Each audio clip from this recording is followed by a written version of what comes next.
گناہ کا دوسرا نقصان، انسان اگر گناہ کرے گا اس کی روزی روٹی پر اثر پڑے گا، اس کے مقدر میں جو روزی ملنے والی تھی، اس کی دکان پہ جو کسٹمر آنے والا تھا، اس کے کاروبار میں جو منافع اور پروفٹ ہونے والا تھا، وہ اللہ تعالیٰ ہٹا لیتا ہے، چھین لیتا ہے۔ ان العبد لیحرم الرزق بذنب یصیبہ، بندہ اپنے گناہ کی وجہ سے اپنی روزی روٹی سے محروم کر دیا جاتا ہے۔ انسان کی روزی روٹی پر اثر پڑتا ہے۔ اسی لیے اگر انسان نیکی کا راستہ اختیار کرے گا، تقوی کا راستہ اختیار کرے گا، تو اللہ اس کو روزی روٹی کے دروازے بھی اس کے لیے کھول دے گا۔ وَمَن يَتَّقِ اللَّهَ يَجْعَل لَّهُ مَخْرَجًا وَيَرْزُقْهُ مِنْ حَيْثُ لَا يَحْتَسِبُ، جو اللہ سے ڈرے گا اللہ تعالیٰ اس کے لیے ضرور کوئی نہ کوئی راستہ نکالے گا اور اللہ وہاں سے روزی دے گا، انسان سوچ بھی نہیں سکتا کہ کہاں سے روزی آ رہی ہے، روزی کے راستے کھول دے گا اللہ تعالیٰ۔ آج ہمارا نوجوان کہتا ہے شیخ صاحب نوکری نہیں مل رہی ہے، شیخ صاحب بزنس کر رہے ہیں۔ ابھی ہمارے ایک دوست آئے بنارس میں، میرے گھر پہ ملنے کے لیے آئے، بولے شیخ صاحب جو بزنس میں کرتا ہوں لاس ہو جاتا ہے،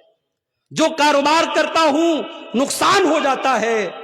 مجھے لگ رہا ہے کسی نے میرے کاروبار پر جادو کر دیا ہے، میرے بزنس پر بندش کر دی ہے، مجھے لگ رہا ہے میرے کاروبار کو کسی نے روک دیا ہے۔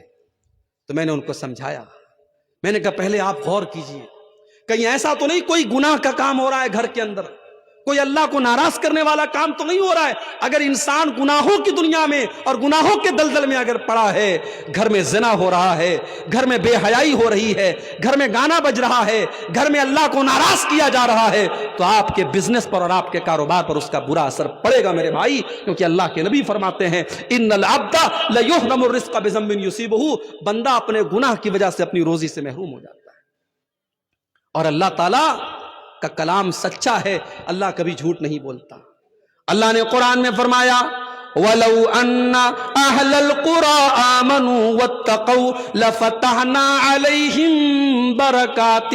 مِّنَ السَّمَاءِ وَالْأَرْضِ، اگر یہ بستی والے، اگر یہ گاؤں والے، اگر یہ ایمان والے بن جائیں، یہ اگر متقی اور پرہیزگار بن جائیں، تو ہم آسمان و زمین کی برکت کے دروازے ان کے اوپر کھول دیں گے، برکتوں کے دروازے کھل جائیں گے میرے بھائی۔ صحابہ کو دیکھو، صحابہ نے چھوٹا چھوٹا بزنس کیا تھا۔ ابھی ممبئی سے میرے پاس فون آیا، 28 تاریخ کو میرا پروگرام ہے ممبئی میں، وہاں سے فون آیا مولوی صاحب اگر آپ کو موقع ملے تو ذرا بزنس اور تجارت پر بولیے گا، آج ہماری قوم کے لوگ تجارت میں بہت پیچھے ہے، تھوڑا بزنس اور تجارت پر بولیے گا۔ میرے بھائیوں، بزنس میں بڑی برکت ہے، تجارت میں بڑی برکت ہے، ایمانداری کے ساتھ اگر آپ بزنس کریں گے اللہ برکت دے گا، لیکن ہاں حرام چیز کا کاروبار کریں گے، حرام چیز کا بزنس کریں گے، ہو سکتا ہے آپ کا مکان بہترین بن جائے، ہو سکتا ہے آپ کے گھر میں ٹائلز لگ جائیں، ہو سکتا ہے آپ کے گھر میں ماربل بچ جائے، ہو سکتا ہے آپ بہت پیسے کما لیں، مگر اس پیسے میں برکت نہیں ہوگی، اور آج نہیں تو کل آپ کو پچھتانا پڑے گا۔ اس لیے جب بزنس کرو تو پتا کرو میں جو بزنس کرنے جا رہا ہوں یہ صحیح ہے کہ نہیں ہے، یہ حلال ہے کہ نہیں ہے۔